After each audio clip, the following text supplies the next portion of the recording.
We live in a time where masculinity is shamed and men don't know what it means to be a man. As a pastor and counselor, I've spent the better part of my life equipping and training others.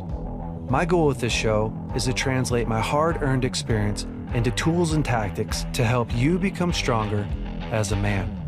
This is the BraveCo podcast. I'm your host, Jason Vallotton.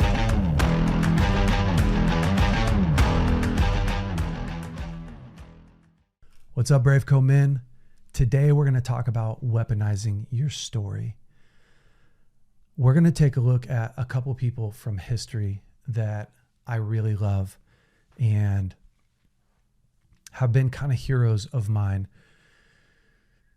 because I feel like it's so easy to look at your life and my life and to think that it didn't go quite how I wanted it to. It's not going quite how I want it to. And I don't have a great story, or for a lot of you, you've went through really hard things. You know, maybe you went through a depression. Maybe you were born into a family into poverty. Maybe you were molested as a kid. Maybe your parents didn't want you, or they didn't know how to want you or care for you.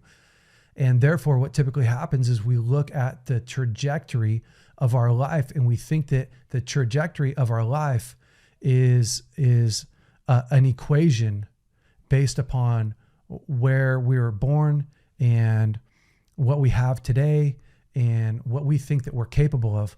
But really that gets us stuck, because we get these fixed mindsets, right? We get this mindset that who I am today is who I'll ever be. My intelligence, my emotional health, my spiritual health, the relationships that I have, what I can accomplish, that somehow it's limited to what I was given in my past, or what I can or can't have or haven't already accomplished. And the truth is that if you believe that's true, that's totally true. You will limit yourself to this fixed mindset. And by the way, this is totally scientific. Look up fixed mindsets and growth mindsets. If you have a growth mindset, a growth mindset says the way that I am now is not fixed. The way that I am now is that I'm in flux, that I am in motion. So my IQ is not fixed. My EQ is not fixed. My spiritual intelligence is not fixed, that I can grow, I can expand, I can learn, I can change. And if you believe that that's true, I mean, go look at the science of it. You will actually accomplish what you think that you are capable of accomplishing. And I get this question a lot. People look at my life and they go, man, how did you work through all the stuff and come out on the other side? And I'll give you an example. You know, when I was 10, I got addicted to masturbation. At 11 or 12, I was having oral sex with a guy friend of mine. Didn't actually know that it was wrong. Felt wrong about it, but didn't know that it was wrong.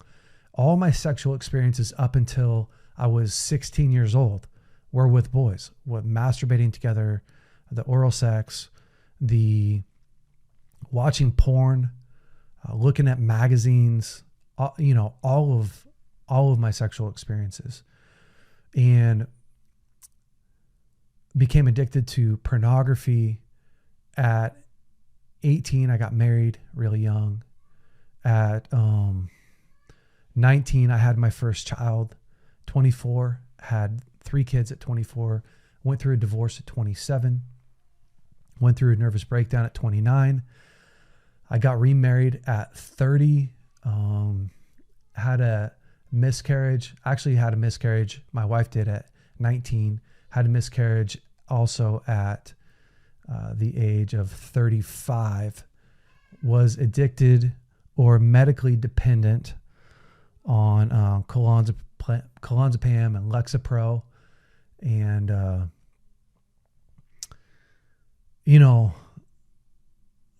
the funny thing about when I tell my story in my life, I don't actually look at my life and go, wow, I'm like one of a kind. The truth is that if I polled all of you guys and said, what have you been through? Tell me your story.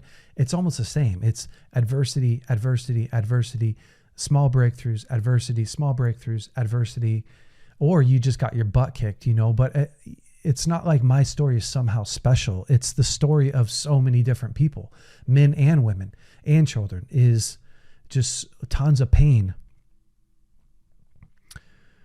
And so, but people look at my story and they go, how did you, not just how did you overcome, but, which I've shared that a lot, but also how do you feel so powerful now? And the truth is that I have used all of my breakdowns, all of my mistakes as breakthroughs for people. And I know that sounds so cliche. You're probably driving in a car right now going like, oh, I hate Christianese. I'm sorry. I'm not trying to do that. That is the honest to God truth, is I figured out how to weaponize my story. See, my dad, when I was young, he told me, whatever you get a breakthrough in, whatever you overcome and get breakthrough in, you have authority over, and you can give that away. And he taught me that, for instance, if I'm struggling with anxiety and I learn how to conquer anxiety in my life, that I can now give that away to somebody else. Or if I have a hard time in school, feeling whatever, dumb or made fun of, or that when I come to a point when I no longer feel afraid, that I can share that with a friend. And so you can imagine being 13, 14, 15 years old and realizing anything that I have overcome, I can give away. That's literally the culture that I was born in. It was awesome. So as much as I was struggling, or not even struggling, because, a lot of my life, I didn't feel like it was a struggle. I actually felt like most of my life was awesome. I was also helping other people. So I was a leader at youth group, and I would pray for kids all the time. I would do a lot of counseling just on my own. I didn't know it was counseling. I would help my friends because my dad would constantly tell me, you're special. You're not like everyone else. You have something to give away, and go out there and find people who need what you have and give it away. So when I was at youth group, I would talk about something that was hard in my life to a kid who was having a hard time. And I would watch that make a difference in his life. And, and I just did that so many times growing up that I started to realize, man, by the time I was 20, 21, 22, leading fire crews as a wildland firefighter in the wilderness, the things that I had overcome when I was, 10, 11, 12, 13, 15, 17, these guys they were stuck in the hole that I used to be stuck in. And they needed the breakthrough that I had gotten. And instead of feeling shame about my past and the things that I was struggling with, I so valued that I had gone through those crazy experiences. Those weren't disqualifiers in my life. They were what actually qualified me to help. And that was such a breakthrough in my life. It's been the thing that has empowered me for so long. And I want to be able to give that away to you guys, because I see so many men that feel disqualified from the future because of what they're currently struggling in. And you don't get as excited as you should about the journey that you're on, about the cycle that you're breaking, about the addiction that you're overcoming, about the marriage that you're healing, the kids that you're growing closer to, and that you're problem solving. All the struggles that you're in today, you're going to weaponize and you're going to use for good.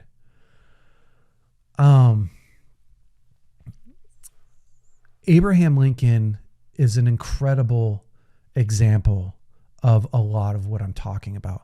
He used his failures, although they were in a different area. A lot of them were in business. He used his failures to propel him in life, to actually go to the next level of living. And it's so interesting how he went through so many hard things and then came out the other side. I'm going to read off a list to you guys. You can Google these. For starters, Abraham Lincoln was born in the 1800s, I believe 1812. I can't remember the exact date. And he was born in Indiana to a really poor family, grew up in poverty, and mostly grew up mostly unschooled, self-taught, and on the pioneer. So you're talking about a kid that didn't have a lot of hope. There wasn't a ton of hope. You wouldn't think this guy someday is going to be our president, the 16th president of the United States. This guy is going to help abolish slavery. This guy's going to help us win wars and settle our economy. Negative. I would have looked at Abraham Lincoln and been like, he's not educated enough. He's not set up well. His family didn't come from, a business mindset, but he didn't let that hold him back. So let's look at Abraham Lincoln's failures. In 1832, Abraham Lincoln lost his job. He was defeated for state legislature. 1833, he failed in business. 1835, well, I'll do his successes too. 1833, he failed in business. 1833, he was also appointed postmaster of New Salem, Illinois. So that was awesome. 1834, he got elected to Illinois state legislature. 1835, his wife died. 1836, he has a nervous breakdown, but he was also reelected to Illinois state legislature and received his license to practice law in Illinois in the state courts. So he was a lawyer. 1838, Abraham Lincoln was defeated for speaker. 1838, he was nominated for Illinois House Speaker. So he was defeated for speaker and then nominated for House Speaker by the Whig caucus, reelected to Illinois House, served as the Whig floor leader, so a political party. 1839, he was chosen presidential elector by first Whig convention. 1840, he argued his first case before Illinois Supreme Court, reelected to Illinois state legislature. 1843, he was defeated for nomination of Congress. So he's got like these highs and these lows, and these highs and these lows. 1844, he established his own law practice. 1846, he was elected to Congress. 1848, he lost a renomination. 1849, he was rejected for land officer. 1854, he was defeated for U.S. Senate. And 1856, he was defeated for nomination for vice president. 1858, he was defeated for U.S. Senate. In 1860, he was elected president. The guy's a savage, absolute savage. Just one of those setbacks in life could bring most men to their knees, and it does. You go, you lose your job as the defeated for state legislature. You fail in business. Your wife dies. I mean, this is only 3 years apart. 1832 to 1836. In less than 4 years, he loses a job. He fails in business. His wife dies, and he has a nervous breakdown. Guys, this is like a bad country song. You take those 4 years of his life, 3.5 years of his life. Most people would look at that and go, oh, that's a trajectory of my life. My life sucks. I'm going to quit. But Abraham Lincoln hadn't even got started. And that's my point, is it doesn't really matter, guys, where you start. It doesn't super matter where you start. It matters where are you going to end up? What does it take to get you to stop? If you're stuck in porn today, if you're stuck in alcohol addiction, if you're stuck in a marriage that you don't love, that's not the end of your story. And that's not the limiting factor on what you're going to do in your life. The truth is that that's a starting point on this incredible journey of building a life with God and you learning how to break through and get to the next level of ownership and leadership in your life. When I had my nervous breakdown, it was horrible. I just felt so sorry for myself, which is the truth. I'm laughing now. My nervous breakdown came after my divorce. I had overdone it. I had completely overdone it. I'd spent a year and a half working through the pain, got to a really good place. And then when I kind of jumped back into life after my divorce, I was writing a book on how to work through pain. I was preaching a bunch. I was doing, 20 counseling appointments a week. I was leading the school of ministry, or helping to lead the school of ministry. I had 65 students that I was helping to lead every week, plus a staff. And then I was on my dad's board for Chris Vallotton Ministries. I was on More Revolution's board. So I was traveling and preaching with them. I was helping them to write a book as well. I was also helping Tracy Evans write a book. And then I had 3 kids. I was a single parent at the time. And I was working out 6 days a week, as well as I just started dating Lauren. And when I list all that stuff out, I'm like, gosh, dang, no wonder I freaking crashed. I was and trying to do all those things at the highest level. It was crazy. Eventually my body just began to break down and I lost the use of my arms. I would sleep 12 to 15 hours a day. And man, I just felt like a shell of myself. And one of the problems was I had already signed a contract for my book that I was working on. And so I'd already been paid like $7,500. So I got paid half up front and half when I finished. So I'd signed with a publisher. My dad got me the deal. And at month 4 of my nervous breakdown and of writing this book, I was on chapter 4 of my book, which is kind of funny. But my arms quit working, like my hands. I didn't have a ton of mobility in them, didn't have a ton of strength in them. And I thought I was dying. I was getting cancer tests and rheumatoid arthritis tests and MS tests and all these just crazy. I literally thought I was dying. I had anxiety all day long. And so I remember one night, it was like 11 o'clock at night. I called my dad just crying. I was just so broken.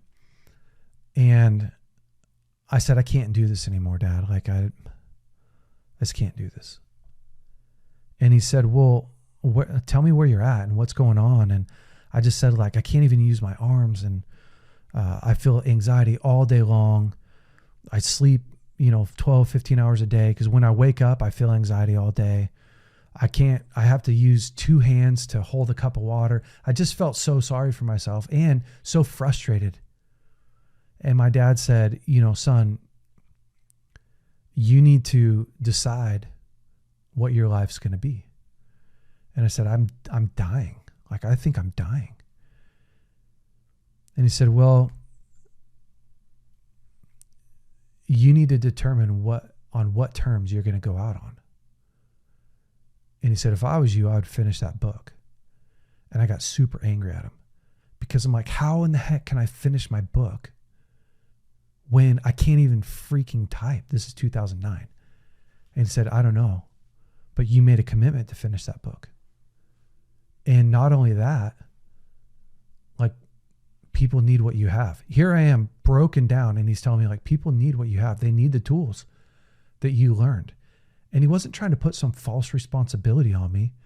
He was trying to say, son, your life has purpose. Your life has meaning.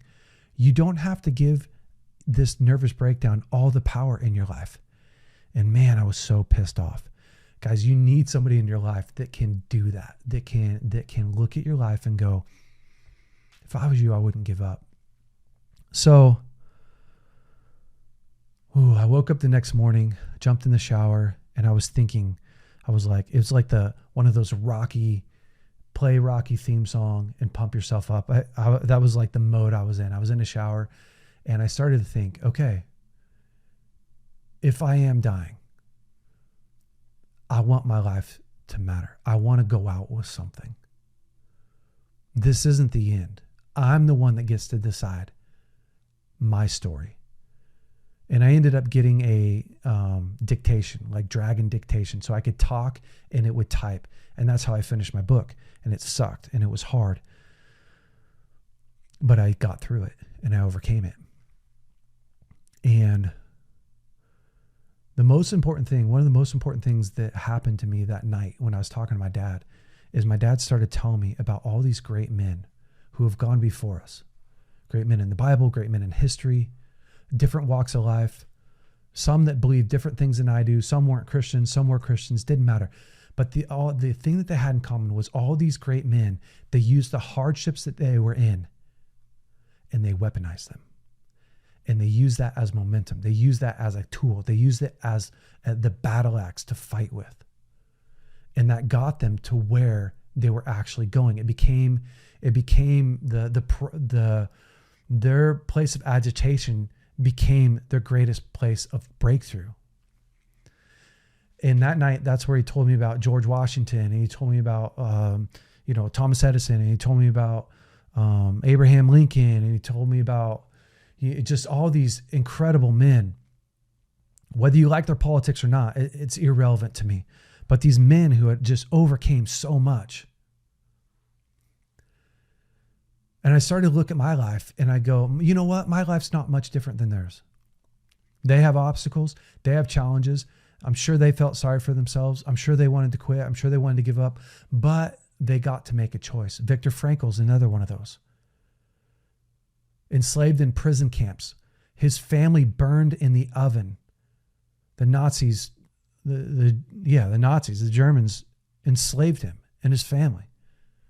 And it was said of Viktor Frankl that he was more free than the guards that held him in prison. Well, what did Viktor realize? He realized the only one that can keep me locked up in a real prison is myself. Whew. That's powerful. Revelations 12:11 says this, and they overcame him by the blood of the Lamb, by the word of their testimony, and they loved their lives not unto death. What's he saying? He's saying they overcame the enemy, the evil one. One, by the blood of the Lamb, which is great. We all have that. By the word of their testimony.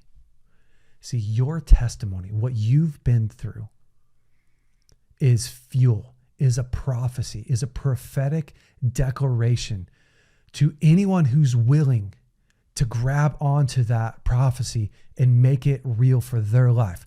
When I say, oh, I've overcome addiction to porn, when I've overcome addiction to masturbation, I've overcome divorce, I've overcome failure. Anybody who wants to say, I can do that too, who wants to say, let that be done to me, can grab onto that and take that, my testimony, and use it as a weapon to fight in your life. You get to. And the coolest thing is that the story that you're in right now, you're going to pay it forward. It's not fixed. You're not stuck forever. And you're going to get to a place where the very thing that you hate today, you're going to love that you went through it. You're going to love that you walked all the way through this and to the end. I love this. Paul tells Timothy, he says, this command I entrust to you, Timothy, my son, in accordance with the prophecies previously made concerning you, that by them you would fight the good fight. What's he doing? Paul's telling Timothy, listen, I know you're feeling down. I know you're feeling discouraged. What I want you to do is take those prophecies, take those words that have already been declared over your life and use those as a weapon. I literally can remember when my dad taught me this scripture, when he told me this, because I used to be so afraid that I was dying. Again, you see it in my history and my past, not just with my nervous breakdown, but when I was a kid, I didn't know that I struggled. Wasn't so aware how much that affected me.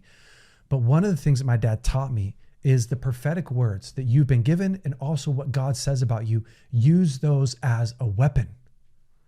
Why is this so massive? Guys, this is so massive because it takes all the shame out of the dumb stuff that you did in your past. It takes all the shame out of the mistakes that you've made with your wife. It takes all the shame out of the mistakes that you made with your kids, because you realize that God is the great exchanger. He exchanges your dumb, stupid mistakes for breakthrough, for momentum, and he'll turn them around for good if you'll let him. And when we hide, when we keep our secrets, when we live in shame, we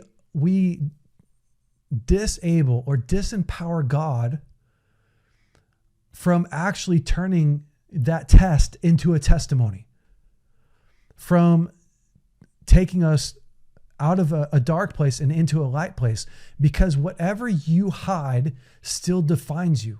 That's what shame does. That's what sin does, is sin becomes this definer. It says, no, this is who you are.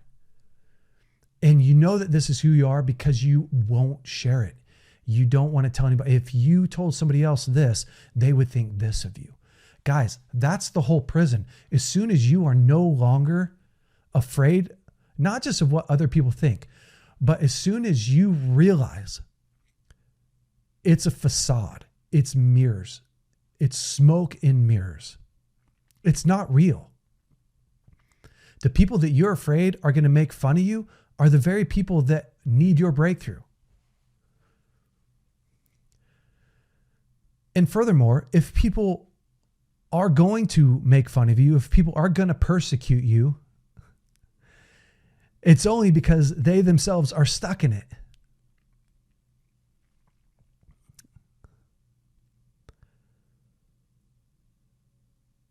We're building an army. We're building an army of men who've overcome, of men who are no longer afraid of their mistakes. They're no longer bound and held down by shame and fear. They no longer are their worst day. They're not their worst enemy. They're not the worst mistake that they've made. It's an army of overcomers. And I want you to join that army.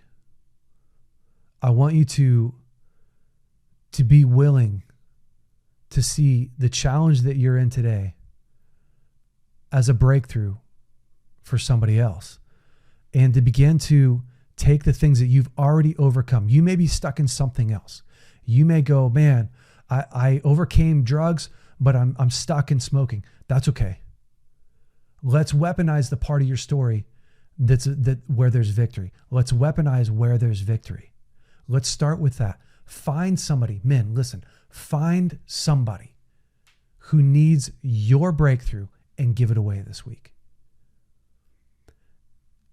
And watch how powerful watch how incredibly powerful weaponizing your story is. Men, thanks so much for listening this week.